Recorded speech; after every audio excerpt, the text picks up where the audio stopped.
Today's episode of the WAC Podcast is brought to you by Hercules Tires, the official tire of the Western Athletic Conference. Now here are your hosts, Eric Danner and Rachel Vigil.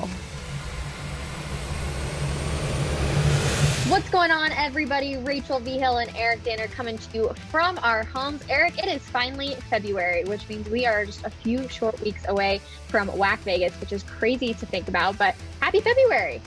I can't believe it's February already, Rachel. It seems time's going slow and fast at the same time, if that's possible. When you think back almost a year ago when we were in WAC Vegas, when the tournament was canceled and the COVID crisis hit, that's almost been a year. Sometimes when you think back to that, it seems like 5 years ago, and sometimes it seems like a month ago. I completely agree with you there. However, we have some really good basketball this past weekend, a series both you and I were really looking forward to, and that was New Mexico State at Grand Canyon. And I will say, I didn't think it disappointed. Grand Canyon is looking like a really good team this year. New Mexico State, Rachel, they haven't played a whole lot, and I think that rust kind of showed during those games, but at the same time, I think they demonstrated this could be a team when we get to WAC Vegas here in about a month and a half that could be reckoned with. And all of a sudden, hey, Jabari Rice, we thought he was going to be out possibly longer than this, and he's in the starting lineup. So kudos to Chris Jans for keeping that under his head, as well as Clayton Henry in the lineup. So New Mexico State really hasn't had much time to gel with this group of guys, and then they're getting some more players back even as we go along. So they are going to be a team to reckon with. But Grand Canyon, boy, they look like a really good team. And again, we're giving kudos. How about to the staff at Grand Canyon? I texted you, Rachel. I was like, how many fans did they allow at this game? And I read that it was about 1,000. But the way they spread them out with the cardboard cutouts, it looked like a full arena. And the way their audio is there, and you and I have both been there, it's really loud with the music and the cheerleaders and the band and all that stuff. So kudos to them for putting on a first-class atmosphere. And both coaches mentioned that after the games, that it was fun to actually feel like a part of a college basketball atmosphere. Yeah, it was fun to watch as well. I definitely enjoyed it. And like you said, kudos to both teams. If I'm going to be completely honest, the Aggies haven't had that playing time. So I really didn't think it was going to be quite the game that it was. And you could tell that the players were just relying on each other for the Aggies team to really be that support and, just keep them in the game. And then, kudos to Grand Canyon too for putting on such a good show there. And of course, just for a fun basketball game and the fun atmosphere as well. But looking now, GCU is heading down to UTRGV. So GCU pretty much has the crown right now here in the WAC standings. But right below them is UTRGV, both undefeated in conference play. UTRGV's only had the chance to play a couple of WAC games. So they're always tough in Edinburgh. And that's going to be at the Bert Ogden Arena on ESPN Plus. And that's one of the games I've really been looking forward to as well, Rachel, with Jonah Goldberg, Brian Smith, both people we've had on this show several times. And that's going to be a heck of a matchup. And it's always been kind of a tough matchup for GCU playing UTRGV. The last 3 years, they've split their matchups. Of course, Dan Marley was the coach before Bryce Drew, but Lou Hill during that time. And sometimes UTRGV's won at GCU, and sometimes GCU's won at UTRGV. So this should be a great matchup this weekend. I'll look forward to it. Another fun matchup we're going to have is the last time that New Mexico State had lost in conference play was back when CBU beat them in 2019. Well, now they're going to look to bounce back against CBU this upcoming weekend. And they get to play at home. I'm saying this with air quotes to people listening on our podcast on Spotify or Apple Podcasts. But they're now at home practicing. So good news there. But they're going to be playing in El Paso, about 45 minutes away. I'm not sure exactly where the men's basketball team. I know, Rachel, there's been a lot of conversations with New Mexico State in various locations in the city of El Paso, whether it's at UTEP where they played on Monday last week against Western New Mexico, whether it's somewhere else in town. Obviously, their baseball, softball teams also trying to find places in El Paso to play, but that's where the location will be, and it will be on the WAC Digital Network and Fox Sports Arizona and all that good stuff. But California Baptist, New Mexico State should be another good matchup, as CBU, any given night, they have a lot of talent, Rachel, and that should be, between Gorjak Gak and then our player of the week this week, Reed Nottage, out of Australia. He was burying the threes, like Tyrell can bury the threes, and they have a lot of talent that at any given time can get really hot and give any team fits. Averaging 21 points per game as well this weekend. An absolute study. I know it's not a name we've heard a lot about, but obviously well-deserved they're averaging that. And like you mentioned, 3 points, I believe he's tied for first in the league there in 3-point percentage too. So really exciting. But the Aggies, they actually have a pretty big name from a pretty big school coming in too as a transfer. Yeah, Marcus Watson will be coming back to the Aggies. They were hoping that he could join the team a little bit earlier, but given that they've only played a handful of games, probably not a bad time to be getting him. He comes from Oklahoma State. And this is one of those things, Rachel, we were mentioning how much talent New Mexico State has, and to have Jabari Rice back, to have Clayton Henry back, now they get Marcus Watson. Now they're starting to get some of these talented players, and Chris Jans always likes to go 9-10 deep. So they're always kind of coming at you. So yeah, New Mexico State definitely going to be a team to watch. I had to check my computer this morning, Rachel, when I looked at the standings. They're 0-2 in the conference. I mean, they played at GCU, the top team in the conference. But to see New Mexico State at the bottom, I thought I was seeing things. Yeah, it was definitely playing tricks on your eyes there. But I'm sure that the Aggies will continue their rise up in the standings now as we get closer to WAC Vegas. An interesting game, though, that we had or series, I guess I should say, over the weekend was Dixie at CBU. So it seemed like the Lancers had Dixie pretty much under control in the game Friday night, and they were able to get the win. But then Dixie comes back and absolutely just has a comeback win and wins it 79-75. We talked about the back-to-backs, the Friday, Saturdays, and how different teams might look on each given night. And Dixie State, John Judkin's a heck of a coach. We mentioned that last week, how they gave GCU fits the first game and then kind of got blown out the second game. Kind of the opposite in this case, and they were able to hold on. Tough win in Riverside to get their first WAC victory of the season. And Dixie State, another team with a lot of talent. Cameron Gooden, I don't know what it's going to look like when we do our all-conference teams, but Cameron Gooden, definitely one of the best guards in the conference, and we have a lot of good guards, so it'll be interesting to see how the coaches vote for. That's a whole nother story when we get into the all-conference selections. But Dixie State, congratulations to them on getting their first ever WAC victory on the road at CBU. And we had another team who was able to get their first WAC win, and that was Tarleton. They were able to win 70-62 at UVU.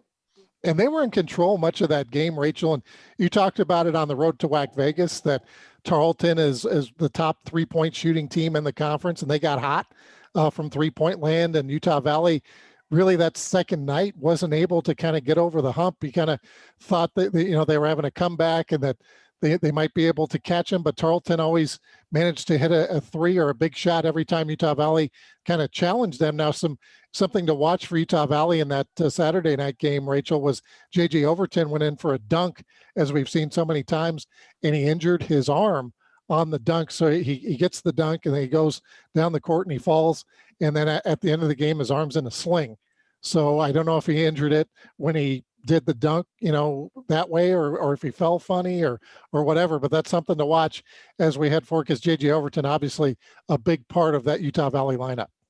A big one. We'll keep an eye out on that injury report for sure. Now looking ahead to women's hoops, Seattle U 4-2, but I'm not going to lie, Eric, I have to give credit to Chicago State because they definitely gave the Redhawks a run for their money.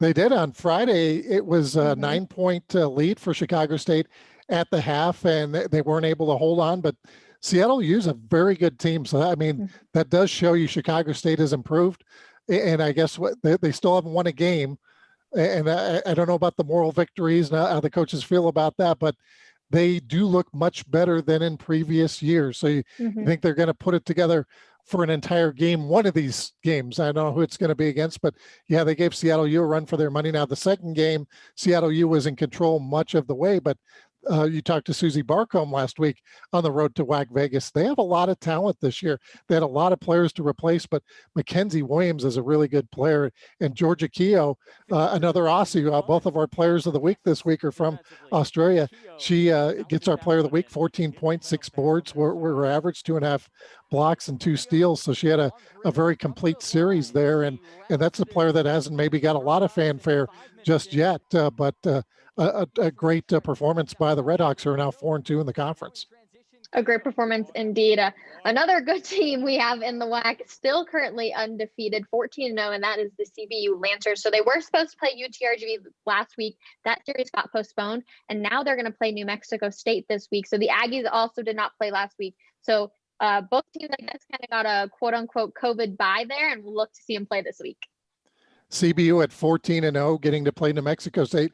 And the Aggies, when we've seen them play, they're tough. They got to play Grand Canyon a couple weeks ago. They split that series, and it'll be interesting to see CBU take on the Aggies and see if they can keep that win streak going at 14. And it dates back to last year. I think it's maybe 19 or something like that overall. But Jared Olson and his squad, I mean, they're going to be the team to beat right now in women's basketball. But you look at the history, New Mexico State's always been one of the tougher teams in the WAC. So that should be a fun series to watch. A very tough team. Another tough team that we have in the WAC, Grand Canyon. They're hosting Tarleton actually tonight and tomorrow. So this is being recorded on Monday. So Monday and Tuesday they will play. And then they're going to host UTRGV this weekend on Friday and Saturday. Yeah, we're giving out the kudos to GCU again here and to Tarleton for figuring out how to get these games scheduled, because playing on a Monday, Tuesday, and then turning around having to play Friday, Saturday, especially when you're not used to playing so many games in a given amount of time, GCU and Tarleton figuring out how to get it done on a Monday, Tuesday, and that's going to be a tough assignment. But you talked about it with Susie Barcombe last week, Rachel, that do these back-to-backs maybe help them once they get to the WAC tournament and getting used to playing every day or getting used to having not much rest in between games. Yeah, and she said, absolutely. That time and I think also kind of that mental prep work. She didn't touch on that too much, but I think that has something to do with it where, you don't get a full 24 hours to really digest the game and maybe something that went wrong. You just got to go back out there and play. But at the exact same time, like on that same note, you also know exactly what they're probably going to bring at you because of the night before. So I personally am a big fan of the back-to-back games. I don't know about you, Eric, but personally, I'm really enjoying them.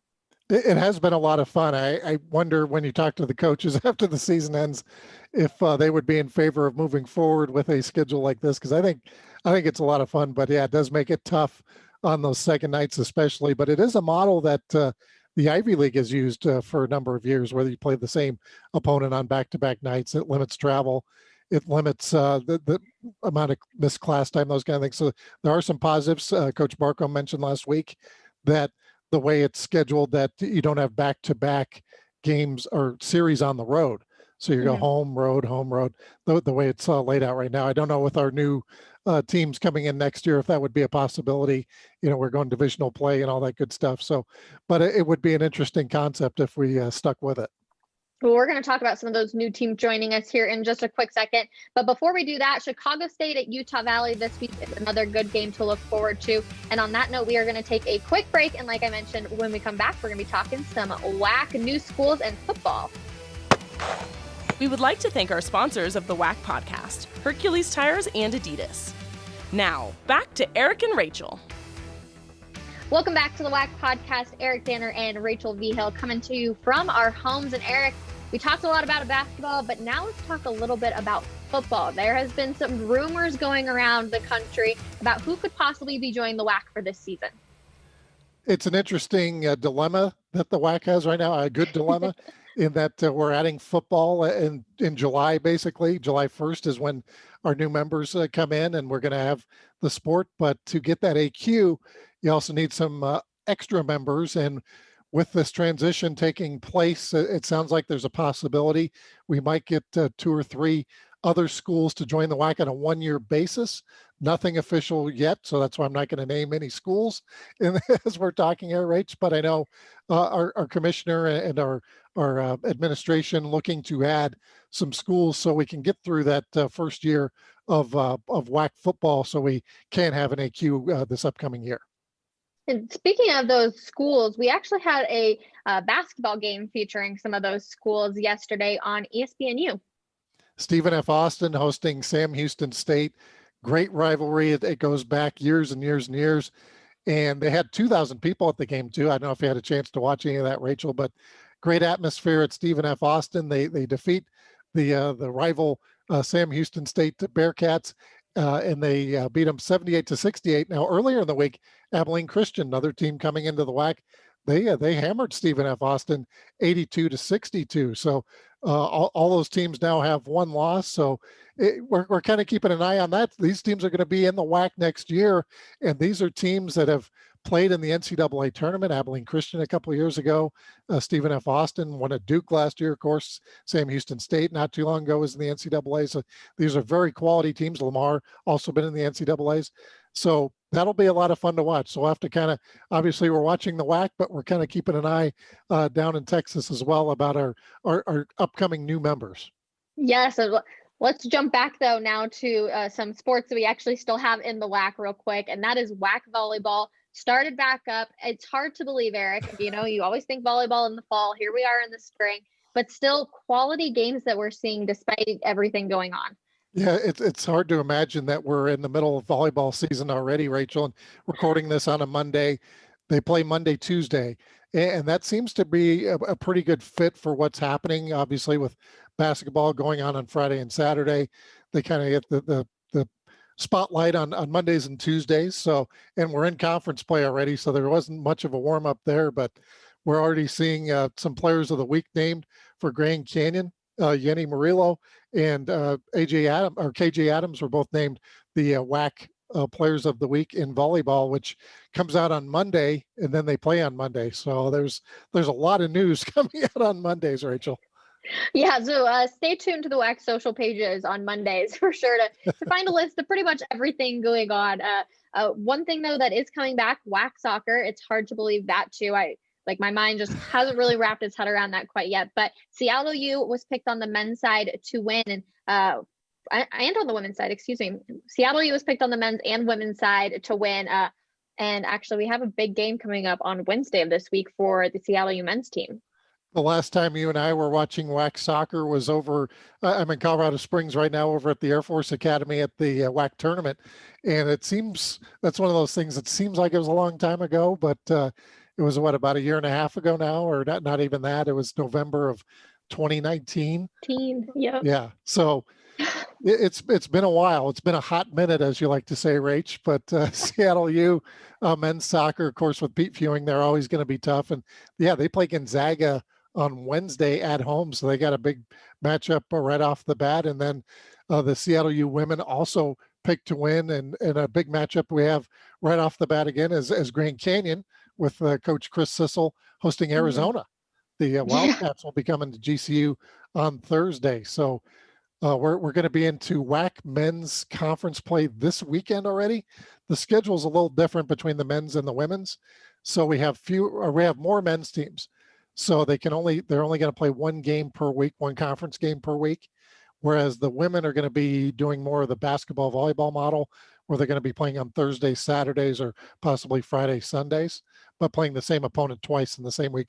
Once we get into conference play, which will be February 18th, but conference play in men's soccer, we're already here, Rachel. It's this week. It's flying by. And yeah, the 18th will definitely be here before we know it. Dixie State, though, for women's soccer will also be playing Gonzaga. Yes. It'll be their first D1 opponent.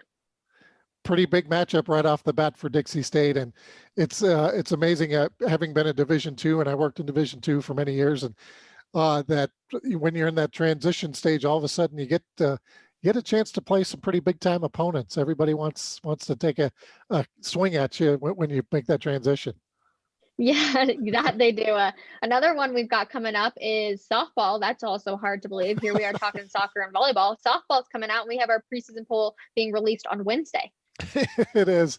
And that's not unusual. This is the normal time that we do that, but it just seems unusual because it's like, hey, wait a second, we just did preseason soccer last week.